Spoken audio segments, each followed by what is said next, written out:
Hello, good morning. मैं प्रवीण कुमार और आज मैं केमिस्ट्री में सॉल्यूशन टॉपिक को डिस्कस करूंगा, जिसमें ये टॉपिक्स 12th का दूसरा चैप्टर है और ये नीट जेईई मेंस के हिसाब से काफ़ी इंपॉर्टेंट टॉपिक्स है। पहले जानते हैं कि सॉल्यूशन होता क्या है और इसका क्या इंपॉर्टेंस है। तो सॉल्यूशन में यहाँ पे सबसे पहले इस बात को ध्यान देने की ज़रूरत है कि हम यहाँ पे ट्रू सॉल्यूशन के बारे में बात करेंगे। तो ट्रू सॉल्यूशन मीन्स होता है कि the solute will completely dissolve in the solvent, means जब वैसा सॉल्यूट जिसका सभी पार्ट है जो सॉल्वेंट में डिजॉल्व हो जाएगा उसे ट्रू सॉल्यूट बोलेंगे, ट्रू सॉल्यूशन बोलेंगे। कह सकते हैं true solution. The all solute will completely dissolve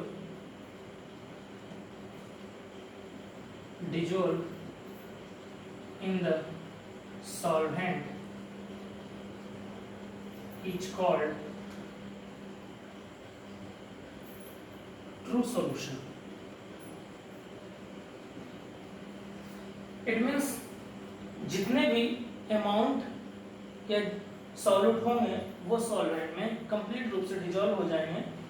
कुछ सॉल्यूट ऐसे भी होते हैं जो सॉल्वेंट में डालने के बाद वो पार्शियली डिजॉल्व होते हैं, मीन्स कंप्लीट डिजॉल्व नहीं हो पाते हैं। वैसे सॉल्यूशन के बारे में कोई डिस्कशन नहीं है इस चैप्टर में, सिर्फ वैसे सॉल्यूट का ही डिस्कशन कर रहे हैं जो कंप्लीट डिजॉल्व हो जाए। इसलिए यहाँ पे सिर्फ हम ट्रू सॉल्यूशन के बारे में बात करेंगे। अब आगे बात करते हैं सॉल्यूशन। सॉल्यूशन होता क्या है? तो सॉल्यूशन कह सकते हैं it is a homogeneous mixture, homogeneous mixture, और ब्रैकेट में कह सकते हैं uniform property, uniform property of two or more substance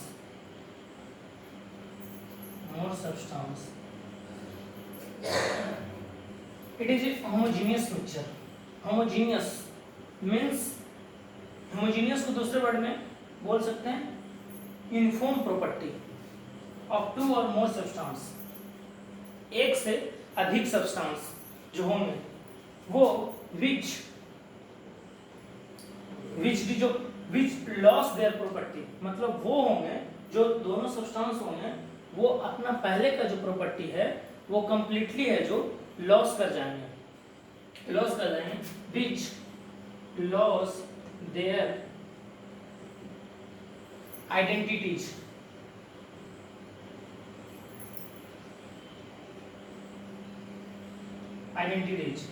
which lost their identities, और उसको ये भी कह सकते हैं कि it cannot be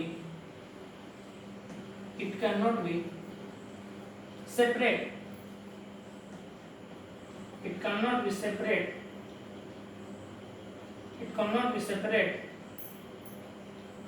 by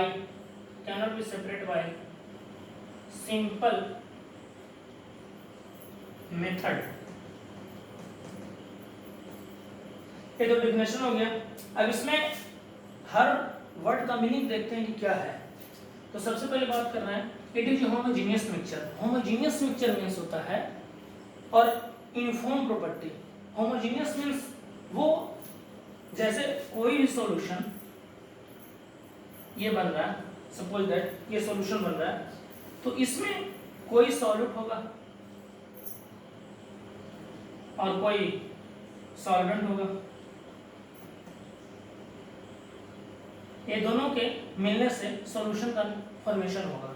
तो कह रहा है इट इज होमोजीनियस मिक्सचर, मतलब इन मिक्सचर का फॉर्मेशन होगा लेकिन यहाँ पे जो सॉल्यूशन बना है इसमें सॉल्यूट का अमाउंट जितना होगा उतना ही कि यहाँ पे सॉल्यूशन में होगा, यहाँ पे भी उतना ही होगा, यहाँ पे भी उतना ही होगा।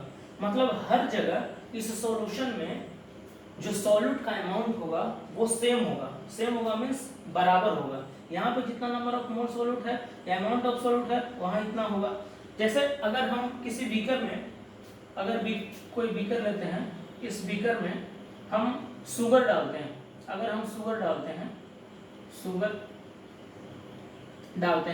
इसमें वाटर है और शुगर डालते हैं, तो पहले इनिशियली में ये शुगर जाके यहाँ पे बैठ जाता है, सेटल डाउन हो जाता है, और जब ये सेटल डाउन होता है तो पानी का लेवल है जो थोड़ा सा उठ जाता है। उस टाइम हम इसको सॉल्यूशन नहीं बोलेंगे, उसको सॉल्यूशन हम तब बोलेंगे जब ये शुगर जो यहाँ पे सेटल डाउन हुआ है ये कंप्लीट इसमें डिजोल्व हो जाए और उसमें कोई भी शुगर का पार्टिकल इसमें दिखाई नहीं दे, तब उसको हम बोलेंगे सॉल्यूशन का फॉर्मेशन हो गया है। और यही है जो होमोजेनियस मिक्सचर होगा, मतलब कंप्लीट रूप से। ऐसा नहीं है कि चीनी यहाँ पे नीचे तो ज़्यादा मीठा लगेगा और यहाँ पे कम, आप कहीं पे भी देखिएगा तो बराबर, भले उसका अमाउंट कम हो या ज़्यादा हो बट इक्वल होगा सभी जगह, इसलिए इसको होमोजेनियस या यूनिफॉर्म बोलते हैं। अब टू और मोर सब्सटेंस, एक से अधिक सब्सटेंस जैसे हो सकते हैं, विच लॉस देयर आइडेंटिटी, वो इसमें जाने के बाद अपना आइडेंटिटी को लॉस कर जाते हैं, क्योंकि पानी का भी टेस्ट है जो चेंज हो जाता है after solution. It can not be separated by simple method, मतलब ये सॉल्यूशन बनने के बाद इसको हम इजीली सेपरेट नहीं कर सकते, अलग नहीं कर सकते हैं। अब इजीली नहीं अलग कर सकते मतलब जैसे चाय छानने वाले जो इक्विपमेंट्स होते हैं उससे हम ऐसा नहीं कर सकते हैं कि ये जो जब सॉल्यूशन बन गया है तो चीनी को हम अलग कर दें और वाटर को अलग कर दें, ऐसा नहीं कर सकते, इसलिए it can not be separated by simple method. Simple method से नहीं हो सकता है, इसको चाहे तो लिख सकते हैं।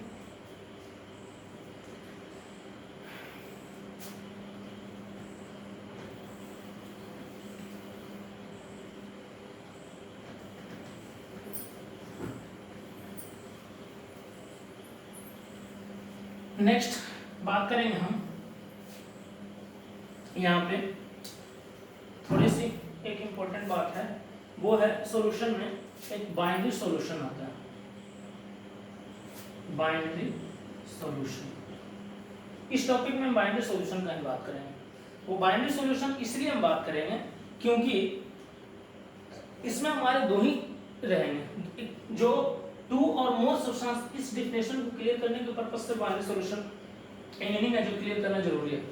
टू और मोर, एक से अधिक नहीं डालना।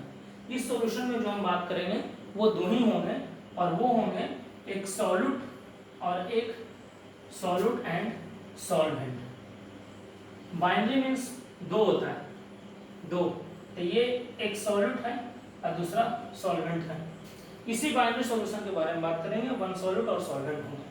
अब बात है यहाँ पे कि सॉल्यूट और सॉल्वेंट है क्या, इसके बारे में थोड़ा सा देखना जरूरी है डिटेल से, क्योंकि ये छोटे छोटे टर्म हैं बट इम्पोर्टेंट टर्म है। इसको हम इस प्रकार से देख सकते हैं कि जैसे ये सॉल्यूशन हुआ तो इधर सॉल्यूट है, इधर सॉल्वेंट। किसको सॉल्यूट कहेंगे किसको सॉल्वेंट कहेंगे ये क्लियर होना जरूरी है। सॉल्यूट हम उसको बोलेंगे जिसका स्मॉलर अमाउंट, जिसका अमाउंट कम होगा उसको हम सॉल्यूट बोलेंगे, और जिसका बिगर अमाउंट कर सकते हैं, बिगर अमाउंट, जिसका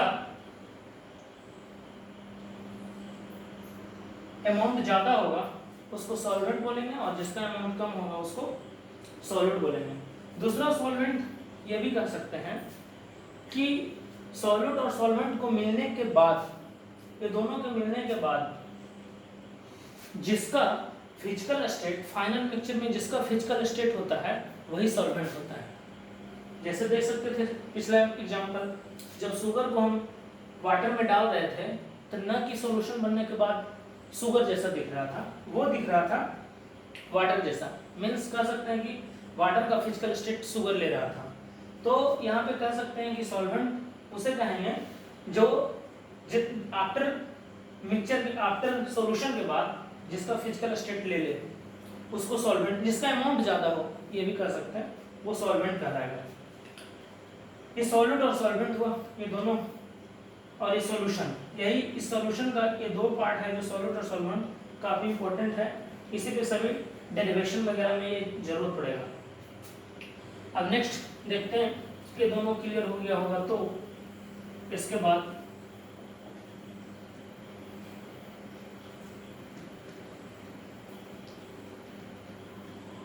कहीं कहीं थोड़ा सा एक मीनिंग सॉल्यूशन में और क्लियर करना जरूरी है।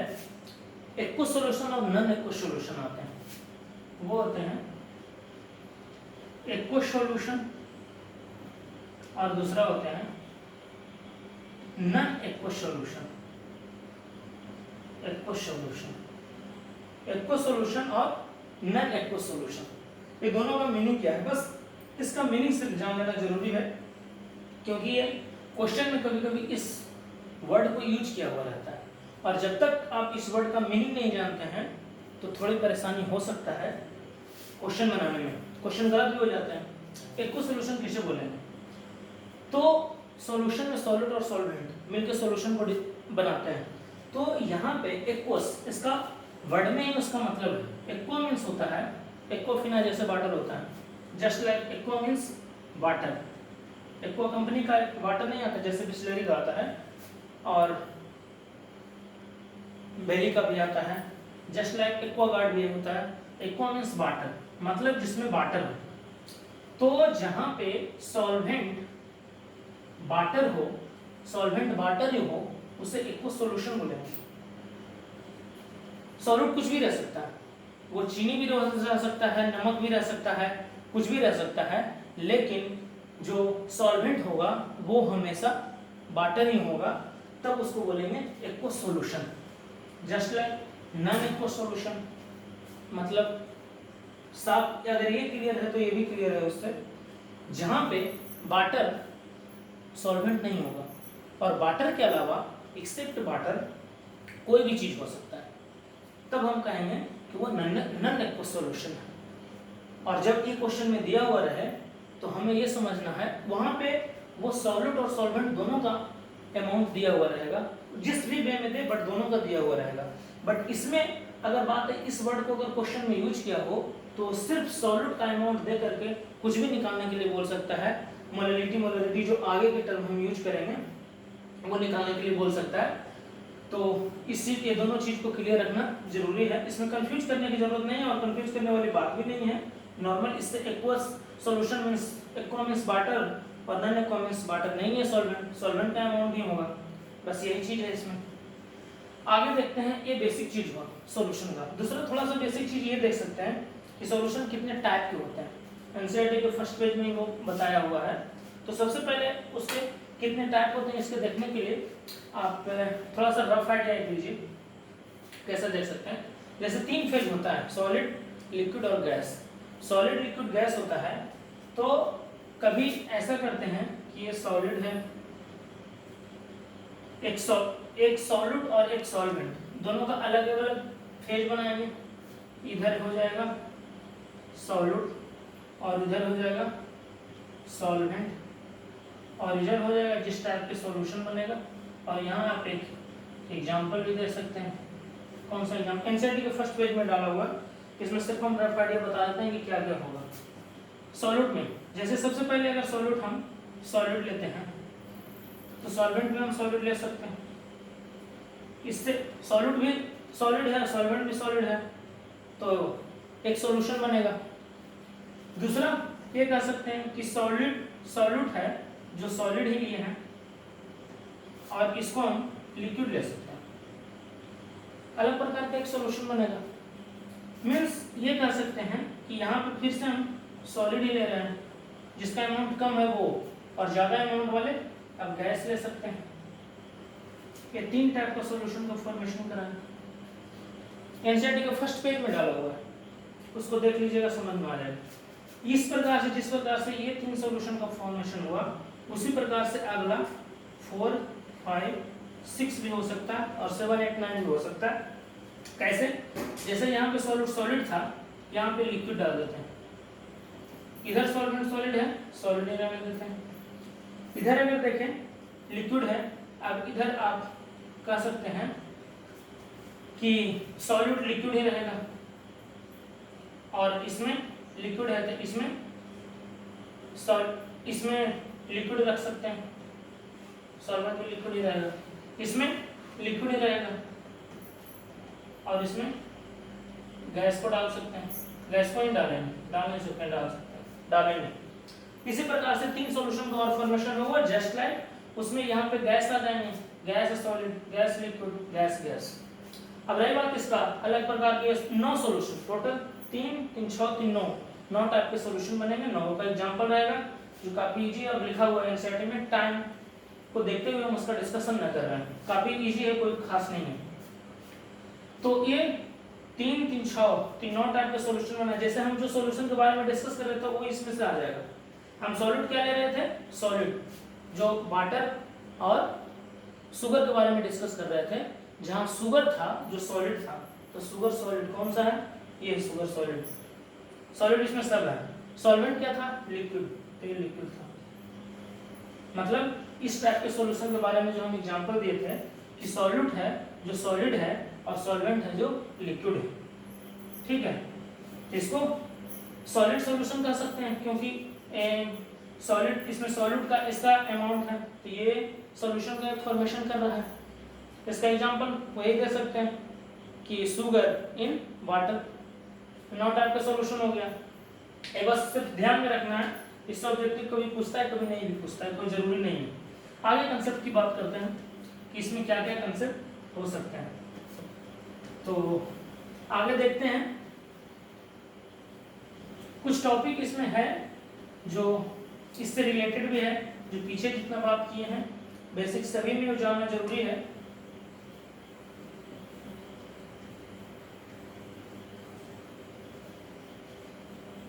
तो एक बार देखते हैं क्या क्या हो सकता है। इसमें सबसे पहले जो हम देख रहे थे वो सॉल्यूशन देखें, और सॉल्यूशन के जस्ट बाद जो आता है उसमें बेसिक टर्म कंसंट्रेशन,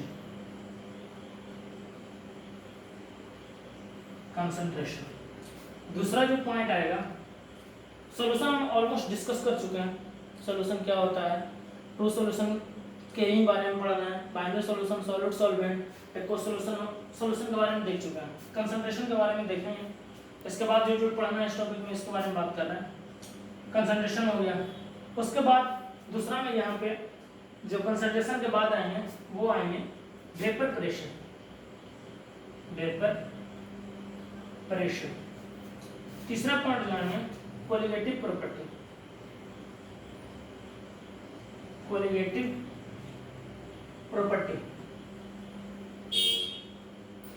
इस होल चैप्टर में सिर्फ ये सबसे ज्यादा इंपॉर्टेंट है, लगभग 80% ये कवर करता है कोलिगेटिव प्रॉपर्टी। ये इसके छोटे छोटे पार्ट में बटा हुआ है। वो सबसे पहला पार्ट जो है relative lowering vapour pressure, RLVP इसको बोलते हैं। दूसरा कह सकते हैं आप इसे एलिवेशन इन बॉइलिंग पॉइंट। तीसरा टॉपिक कह सकते हैं जो डिप्रेशन इन फ्रीजिंग पॉइंट। चौथा पॉइंट जो बोल सकते हैं वो इसका होता है ऑस्मोटिक प्रेशर, ऑस्मोटिक प्रेशर, इसको पाई से डिनोट करता है ऑस्मोटिक प्रेशर। उसके बाद के टॉपिक जो है वो वांट ऑफ फैक्टर होता है, want of factor, want of factor. Want of factor का नाम सुने होंगे या नहीं भी सुने होंगे तो कोई दिक्कत नहीं है, यहाँ पे हम देखेंगे वांट ऑफ फैक्टर के बारे में। उसके बाद है जो लास्ट पॉइंट है वो सोल्युबिलिटी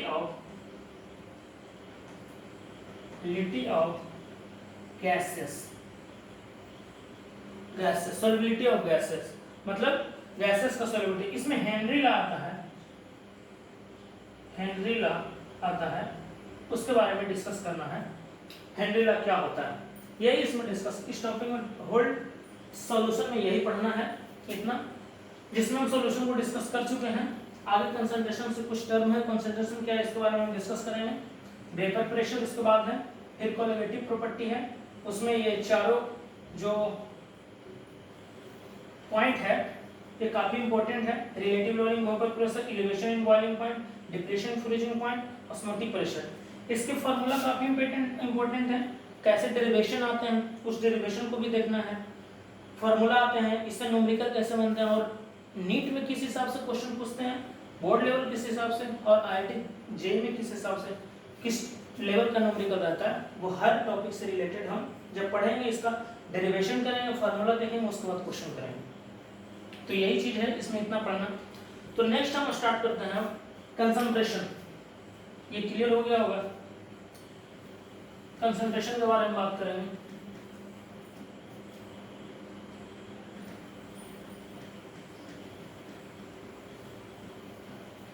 कंसंट्रेशन होता क्या है? कंसंट्रेशन के बारे में ऑलरेडी आप नाम सुने होंगे, कंसंट्रेशन क्या होता है, और इसमें 11th में कुछ टॉपिक जो रिलेटेड है उसके बारे में भी पढ़े होंगे। तो बात करते हैं कंसंट्रेशन। इसमें सबसे पहले अगर देखा जाए तो बात आती है कंसंट्रेशन है क्या। कंसंट्रेशन क्या है, ये डिफिनेशन क्लियर होना जरूरी है, इसको समझ लेना ज़्यादा बेहतर है, याद रहेगा हमेशा। तो कंसंट्रेशन में हम कह सकते हैं कि जो सॉल्यूट डिजोल्व हो रहा था, अभी तक हम सिर्फ सॉल्यूट को डिजोल्व कर रहे थे, अब बात करेंगे कितना सॉल्यूट डिजोल्व होगा। फिर जैसे जैसे हम कंसेप्ट में आगे बढ़ेंगे तो number of moles of solute को बात करेंगे, number of equivalent of solute को बात करेंगे। इस प्रकार से जो जो डेरिवेशन आप फार्मूला आते जाएंगे उसके हिसाब से हम डिस्कस करते जाएंगे। यहाँ तो सिर्फ फिलहाल हम कंसंट्रेशन के बारे में बात करेंगे कि कंसंट्रेशन है क्या, कंसंट्रेशन होता क्या है। तो इसको कह सकते हैं the amount of solute dissolve per litre volume of solution. The amount of solute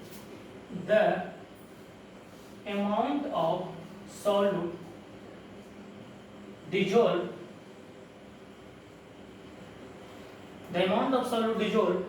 per liter volume of solution, और per liter volume of solution, और कह सकते हैं और in per kg, और in per kg weight of, पर kg, kg में आएगा तो वेट ही होगा obvious, weight of per kg weight of solvent is called concentration, है कि नहीं। इस डेफिनेशन को आधा शब्द समझ सकते हैं, डिपेंड अपॉन यू।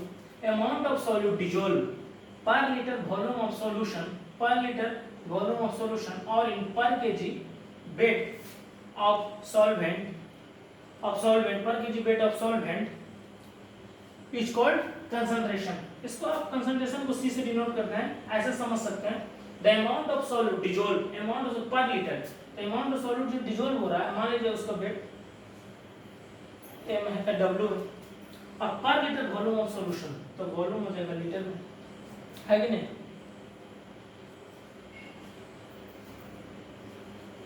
पर लीटर, तो इसमें जो सॉल्यूट का भी होता है वो मोल में डाला हुआ रहता है, तो मोल में अगर वो डाला रहेगा तो उसको हम बोल सकते हैं मोल, पर वॉल्यूम में हो जाएगा क्या, लीटर, इसको बोल सकते हैं m लीटर के इनवर्स, है कि नहीं। तो ये कंसंट्रेशन हुआ।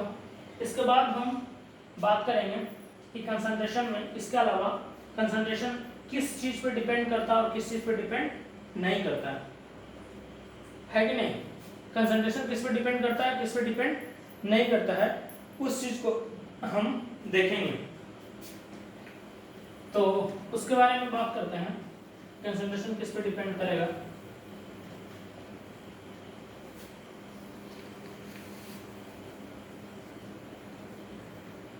इसमें दो टर्म आता है,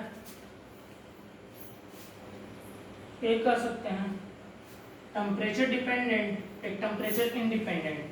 जो टेम्परेचर पे डिपेंड करता होगा वो कहीं ना कहीं वॉल्यूम से रिलेटेड आता होगा, क्योंकि वॉल्यूम से रिलेटेड रहेगा तभी वो टेम्परेचर, क्योंकि टेम्परेचर जब घटाएं बढ़ाएंगे तो वॉल्यूम पे भी इफेक्ट पड़ेगा। तो कह सकते हैं इसको एक साइन टेम्परेचर डिपेंडेंट, डिपेंडेंट। और दूसरा जो होगा टेम्परेचर इंडिपेंडेंट, जो कि टेम्परेचर पर डिपेंड नहीं करता होगा। टेम्परेचर इंडिपेंडेंट,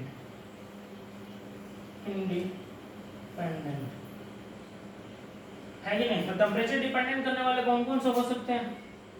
पहला में अगर बात करें तो परसेंटेज वॉल्यूम बाय वॉल्यूम और परसेंटेज वेट बाय वॉल्यूम। दूसरा बात करें तो मोलरिटी। तीसरा बात करें तो मोलरिटी की बात कर सकते हैं, इसको अगर डिनोट करें तो कैपिटल एम। 11th में ये सब टॉपिक पढ़े होंगे, याद होगा भली बातें। मोलरिटी के बाद बात करें तो नॉर्मलिटी जो होगा कैपिटल एम से इसको डिनोट करते हैं। तो मोलरिटी हुआ, नॉर्मलिटी हुआ। उसके बाद 4th में अगर बात करें तो पार्ट पर मिलियन।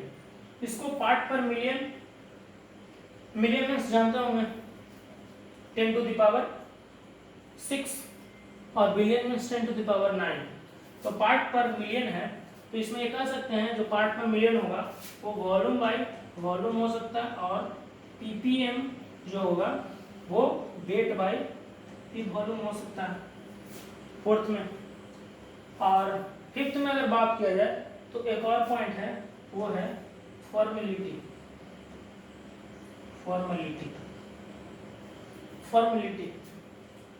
तो टेम्परेचर पर डिपेंड करने वाले में एक चीज देखेंगे कि जो नोमिनेटर और डोमिनेटर जो आएगा, तो हमेशा डोमिनेटर में कहीं ना कहीं वॉल्यूम रहेगा।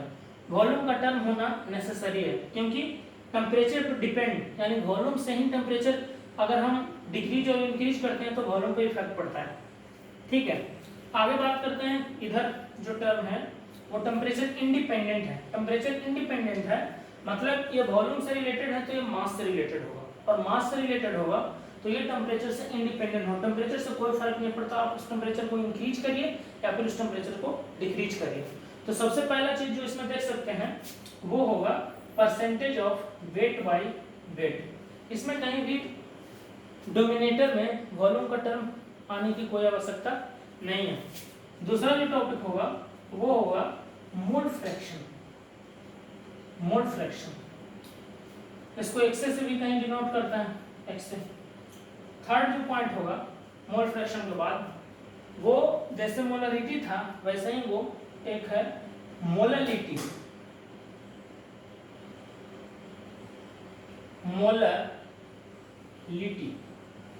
मोलरिटी इसको स्मॉल एम से डिनोट करेंगे, क्योंकि मोलरिटी को हम कैपिटल एम से डिनोट कर चुके हैं, तो उसको स्मॉल एम से ही डिनोट करेंगे। और एक हो सकता है पार्ट पर मिलियन, इसको बोल सकते हैं weight by weight.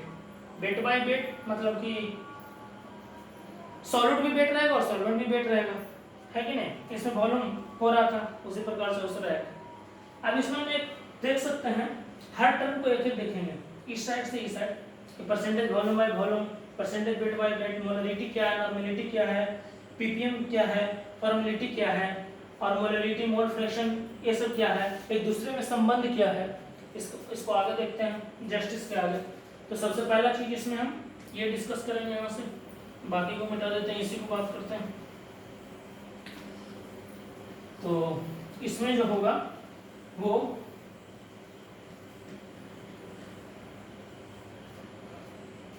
Percentage volume by volume. इस चीज को देखते हैं ऐसा फील होता होगा, परसेंटेज वॉल्यूम बाय वॉल्यूम है मतलब सॉलिड भी वॉल्यूम है और सॉल्वेंट भी वॉल्यूम है। तो कह सकते हैं इसको कि वॉल्यूम, इसको ऐसे कहिए percentage volume by volume equal to, इसको ऐसे बोल सकते हैं volume of solid, volume of solid in millilitre और volume of solution in millilitre. Volume of solution millilitre और वॉल्यूम ऑफ सॉलिड है जो मिलीलीटर इनटू 100। ठीक है, तो इसमें अब एक बात को ध्यान देने की आवश्यकता है, ये बोल रहा है परसेंटेज। परसेंटेज मतलब पर 100, हर में 100, हर पे 100, तो परसेंटेज मतलब पर पे 100, तो यहाँ पे कह सकते हैं कि वॉल्यूम ऑफ सॉल्यूशन जो होगा वो 100 ml। ये लेट करके चलना है, इसको कहिए सपोज दैट या फिर let. Volume of solution 100 millilitre, उसके हिसाब से वॉल्यूम ऑफ सॉल्यूट देखेंगे, है कि नहीं। आगे बात करेंगे परसेंटेज वेट बाय वॉल्यूम है, परसेंटेज वेट बाय वॉल्यूम है। परसेंटेज वेट बाय वॉल्यूम को क्या कहेंगे, तो परसेंटेज वेट बाय वॉल्यूम है, तो नीचे के डोमिनेटर के टर्म सबसे ज्यादा मायने रखता है इसमें। जो डोमिनेटर का टर्म है, जो वॉल्यूम ही है और ये टेम्परेचर डिपेंडेंट है, टेम्परेचर डिपेंड करने वाला है, तो इसमें कह सकते हैं कि weight of solute, weight of solute in gram, क्योंकि ये वेट है, divided by volume of solution in millilitre into 100, है कि नहीं। परसेंटेज वॉल्यूम बाय वॉल्यूम को, परसेंटेज वॉल्यूम बाय वॉल्यूम को, परसेंटेज वेट बाय वॉल्यूम को इस प्रकार से लिख सकते हैं। नेक्स्ट जो पॉइंट था वो क्या था, मोलरिटी। मोलरिटी, तो मोलरिटी के बारे में हम डिस्कस करेंगे कि मोलरिटी होता क्या है, और वो भी टेम्परेचर, याद रखें हम जो भी डिस्कस कर रहे हैं वो टेम्परेचर डिपेंडेंट